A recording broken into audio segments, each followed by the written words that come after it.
on the floor. Make sure that you have your drink full. Please remember to tip your bartenders, Brady and Ben, because they are making sure that we all stay completely liquid tonight. Please put your hands together for everyone's favorite uncle, Uncle Rocky.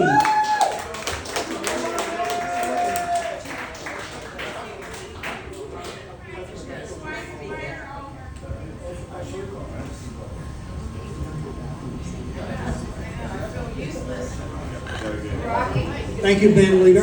I feel useless. You feel useless? There's no stage.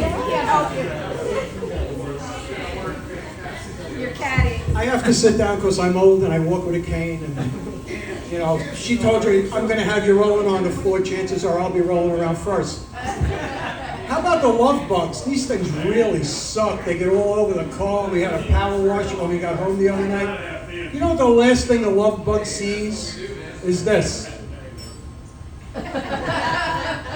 They're Mother Nature's cum stain. No matter how much you scrub, it always leaves some residue behind. It's like a blue dress, right, Monica? Yeah, I gotta admit, all these texting acronyms really confuse me. I was texting with a friend, and we agreed to meet for lunch on a Tuesday. So he says, I'll send you a text and I'll confirm it. So I got a text from him and it says, C-U-N-T. I'm like, what the hell is that? I called him up, I said, did you just call me a cunt? He says, no, it stands for see you next Tuesday. So it looks like 11-hand Omar's accountant made a $30 billion error. I don't know, she must have a Somali accountant or nominally a Nigerian prince doing her books. But that's why we hire Jews. And in history this week, I learned that the Revolutionary War was fought with the billionaires of our time. It was the original No Kings movement. However, that AOC, the always oblivious Chica, bringing out the history lessons. There's a big China trip this week. That's a pretty long way to go for some dumplings.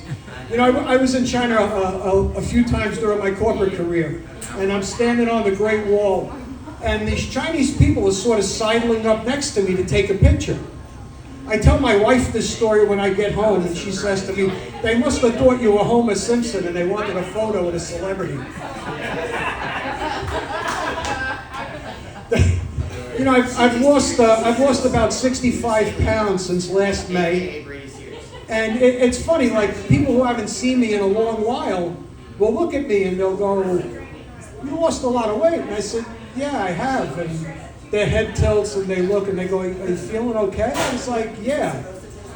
And you can just see, they want to ask, do you have cancer? It's great, you can't even lose weight. So, you know, I grew up Italian in Brooklyn, and we have a very strong culture, especially around food. My grandmother was a great cook. My mom was a great cook. My dad, and I'm a pretty good cook too. You know, and having grown up around great Italian cooks, it's impossible for me to go into a restaurant and appreciate the food. In fact, somebody said to me they knew of a great Italian restaurant, and I said, really, where? They said Olive Garden. I said, Olive Garden? To me, that's a culinary hate crime. You know, and I remember as a kid, my nonna was a great cook. She was a great baker. And her best baked product was a bundt cake. I was like maybe 3 or 4 years old. I ran into the house all excited, and I made a request for a bundt cake. Except when I was a kid, I was dyslexic, and I switched the B and the C. I switched the B and the C on bundt cake. It's not offensive. It's not offensive, it's innuendo. You know, I'm grateful to have grown up in the 70s. We didn't have cell phones with cameras. I mean, literally everything we did as kids could have ended up in an indictment for us. You know, we didn't have gluten problems. We didn't have peanut allergies. Nobody had celiac disease. There was no ADHD. There's literally a whole generation of kids now that could be taken out by pasta. You know, we went to strip clubs, we smoked cigars, we drank hard liquor. Guys now, they go to kava bars, they smoke blueberry vapes. they drink, I don't know, like chai lattes and stuff. And they sit around and they talk about their feelings. I don't understand it. I mean, we didn't have feelings. The cocaine took care of all our feelings. And what happened to pubic hair? There's no more pubic hair. All the shag is gone. Everything is hardwood now. And, you know, when I was a young man, you had to be very intrepid to muff dive. There was a very specific technique. Let me demonstrate. You wanted to get all that loose hair out of the way. But that was pre-menopause. Now, post-menopause, you do the same blow, but you got to get the dust out of the way. It's sort of like an 80s Nintendo game cartridge. Yeah, menopause was a very interesting time. I like to call it the thermostat wars. We had our own climate crisis in the house. She would run and put the thermostat down to 60. I'd run back out, put it to 75. It was so cold in the bedroom, we had intermittent snow flurries. I'm in bed one night and I hear bzzz. Gets a little loud, a little faster. Bzzz. I roll over all excited, ready to go. And there she is with the little fan from the nightstand, just trying to cool herself off. I had a very different buzzing in mind. You know, menopause is also Mother Nature's way of reminding an Italian woman that she's going to deal with facial hair for the remainder of her days. My Nona, at age 70, had such a luxurious beard, she was asked to front for a ZZ Top cover band. You know, I thought this whole aging shit would take longer. I'd much rather be dealing with acne than the arthritis that I have. I went to the doctor, I had pains in all my joints, pains in my hand. He takes x-rays, he puts them up, and he goes, all of these white clouds here, he says it's all arthritis. He said, I can give you meds, give you some relief, but you're gonna have to get used to it. It's painful and it makes everything stiff. Not everything. You know you're getting old when your balls are longer than a CVS receipt? I used to love getting buzzed when I was a kid, you know, and now not so much. I'll have a drink, maybe two, I'll smoke a half a joint. But really now when I want that buzzed feeling that I used to get as a kid, I just stand up real quick and I let my blood pressure take over. You know, of course, drinking hits differently as you age. I get a 3-day hangover now from a blueberry smoothie. And at my age, I go into the bathroom and I stand there and it takes me longer to start going than it does to actually go. And when I do start, it's sort of this series of urinary dots and dashes. It's like Morse code. I'm starting to get responses from Carnival Cruise Lines. You know, there's 4 rules to aging. You never pass a bathroom. You never waste an erection. Never, ever, ever trust a fart. And don't get on the floor without a specific plan to get back up. You know, you guys can see, I don't know if you can see back there, but I got a fair amount of tattoos. And Pixie drops me off at the tattoo parlor and I come home and she's looking, she goes, what did you do? I said, well, I got a new tattoo. She goes, yes, but why would you get 3 lines tattooed above your knee? I said, well, you remember when the kids were little, we used to chart their growth, right, on the door jamb? She says, I get that, but I don't get the 3 lines. I said, well, I'm trying to measure the impact of gravity on my balls. She says, why the dotted line? I said, because at that point, I can't wear shorts anymore. You know, so I've been married 40 years to Pixie. Actually, in a week or so, it's going to be 41 years. Thank you, Pixie. The only reason why I do this is because it's the only place I can get a few uninterrupted minutes. And when we were getting married, you know, people now write all their own vows and they're very fancy and it means a lot to them. But we went through the traditional vows and I'm very glad that we did because I really nailed her on that whole in health and sickness thing. And I pray every day that I go before her because she does so much for me. I don't know how I would live without her. So we're sitting around and we're talking about that and we're with some cousins and I say again, I hope I go before her. And she says, yeah, that sounds about right.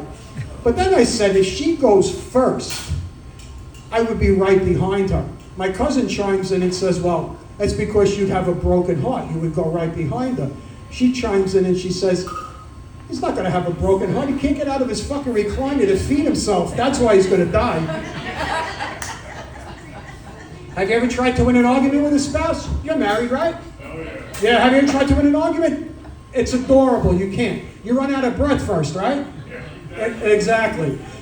The weird part is you end up apologizing for something you did in 1996 at Beefsteak Charlie's. That's the truth. And of course, you apologize because you like living indoors. You know the scariest words in any marriage? I was thinking. There's no bullet points, there's no script, it comes out of the blue. I was thinking. My only thought at this point is, what the hell is this going to cost me? And what's coming next? Because you just never know. You know, growing up with ethnic moms was fun. If guilt was a competitive sport, our moms were Olympic athletes. You know, the Italian moms, you were going out and they would say, hey, everything I do for you, you summon a bitch, you go out with it, these are bums, you call the friends. They no good. Stay home with me. I'm making you food. And of course, my Jewish friends, their mothers, it's fine. I'll sit here in the dark. I'll wait to die. Then you'll be happy. You know you're Italian when you use the rubber band from the Broccoli Rob as your wallet. You know that, right? I see you. You're Italian. I see you laughing. You know, I broke my wallet, and I walked in and I said, no, I need a new wallet. He reached in the drawer. He threw about 20 rubber bands on the table, and he goes, pick it the color you like. You've been to an Italian wedding. Anybody else ever been to an Italian wedding? So you go to an Italian wedding, there's 400 people. The kids, though, maybe 100. Because grandma says to mom, you have to invite Aunt Sadie's cousin's accountant's mechanic. He's got to be at the wedding. So you end up with 400 people. There's 30 people in the bridal party, and they're all first cousins to the bride and the groom. All of them are named either Marie or Anthony. You know, there's no gift tables at an Italian wedding. If you bring a gift, you might disappear. It's cash only. You bring cash, you put it in an envelope, maybe you put a little sticky note on it, congrats, and you put your names. This way they could write in the book what you gave at the wedding. But there's a few of those dicey uncles who just give you a wad of cash wrapped up in the Broccoli Rob rubber band. Nona's sitting there with La Busta. It's a silk bag with all the envelopes in it, probably 10, 12, 15 grand. And her other hand is on her purse. That's got the 38 in it. You know, there's multiple courses, everything from antipasto to surf and turf, all kinds of drinks, wine, and everything else. But we do have Chinese for the 6 Jewish guests. The lawyer, the accountant, the doctor, and their plus ones. You know, Italians, we like to put the fun in funeral. There's always one designated weeper and wailer. Usually it's the Nona. We dress her in black. She's got the netted thing over her face, and she's crying. She's standing up by the coffin, but it gives the rest of us a chance to eat, drink, and bullshit. The only difference between an Italian wedding and an Italian funeral, one less guest of honor. Same tears, same food, same people, just one less. All right, that's my time, everyone. Thank you for paying attention and listening. I appreciate it. Thanks for the laughs. And let's bring back Dr. MJ. Who's I want to see you take this, and I want you to do this, and just walk. I want to see you with the band cheerleaders.